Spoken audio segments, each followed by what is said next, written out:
Right in front of the camera, two inmates are going at it, struggling for power in the gang. Their battlefield?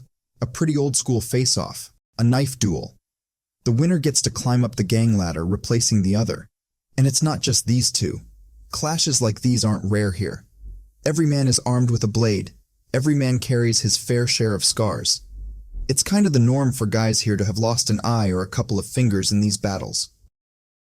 We're looking at a Colombian prison, holding over 1,000 inmates, but the guard-to-prisoner ratio is ridiculously low at 1 to 20. So each guard has to keep an eye on, like, 50 inmates. But surprisingly, their jobs aren't too hectic. That's because the real power here, it lies with the leaders of each block. These guys are pretty much running the show inside these walls. The way of life here is wildly different for each prisoner. Some guys, they've got it pretty good. They're on friendly terms with the guards, respected by the other inmates, even making some bucks on the side. Then there are others who put it all on the line for the smallest gains. And then there are those who are just about ready to give up from day one, broken by the harsh reality of prison life. In the harshest way possible, this place demonstrates survival of the fittest. We're right in the thick of it, at Bogotá Central Prison in Colombia. Colombia, unfortunately, is one of the biggest coca growers in the world. In 2021, the cultivation area hit a shocking 204,000 hectares. That's a 43% jump from the year before. This land has not only spawned numerous infamous drug lords, but also a massive number of addicts. On top of this, the economy's taking a major hit. In Bogotá, a city with 8 million people, 2.7 million are living under the poverty line. You'll see a lot of homeless people and beggars on the streets. The extreme poverty and the drug problem are pushing more and more people into crime. A big chunk of these guys end up in Bogotá Central Prison, which is where our story is set. Today, the prison is welcoming a batch of fresh faces. First things first, the guards thoroughly search them. Plenty of stuff that'd slide in other joints. Well, it's a big no-no here. Beyond the obvious dangerous tools, the guards are super vigilant about drugs. Loads of cons try to sneak them in during intake.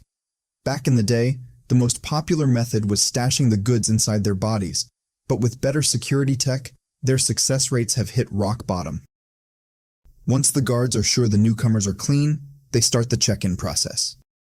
There are a few repeaters in this batch, guys who are making their second or third trip behind these bars. Their details are already in the prison system, but the guards double-check everything. That's because many cons do what they can to erase their identifying features once they're inside, like burning off fingerprints or messing up tattoo patterns. The final step is a health check. As long as the inmates don't have serious contagious diseases, they're officially good to move in. Now here's something you might not expect. A lot of the rules in this place are set by the inmates themselves. The newbies are currently meeting the block boss, who lays down the law about what they should and shouldn't do here. And the guards? They're just hanging back, watching the show.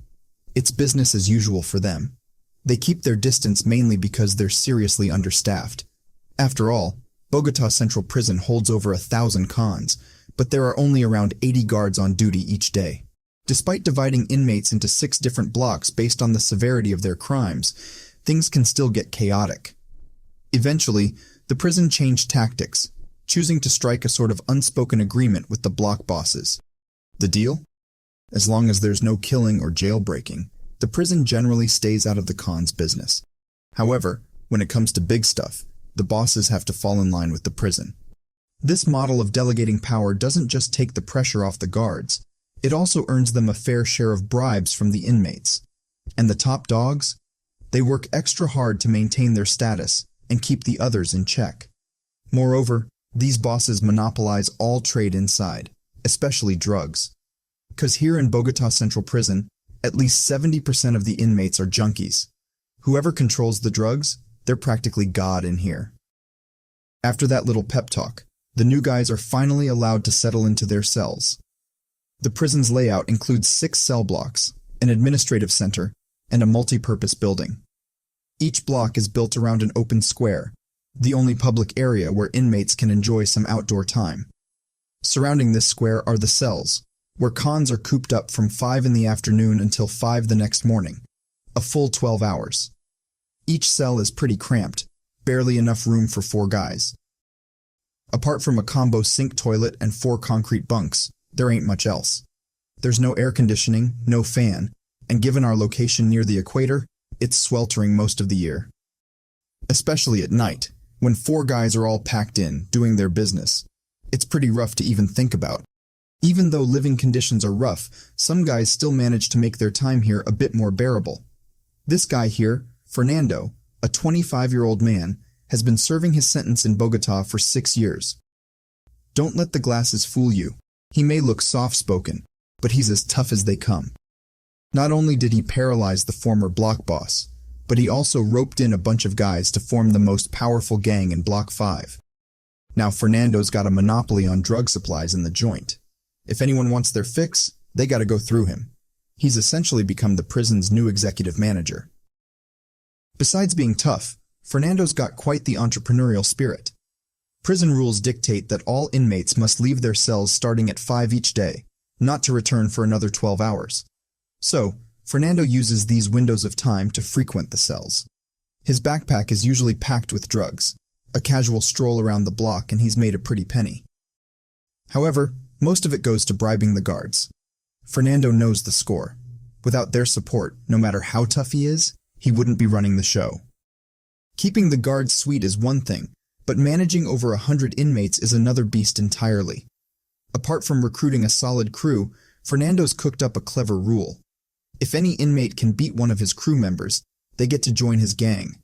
This is a pretty tempting offer for many.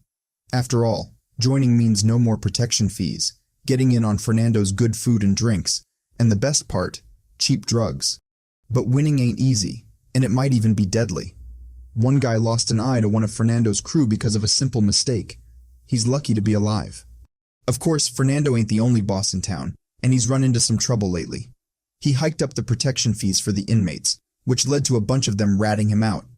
If there's one thing the guards fear, it's a prison riot, so they chewed him out pretty bad.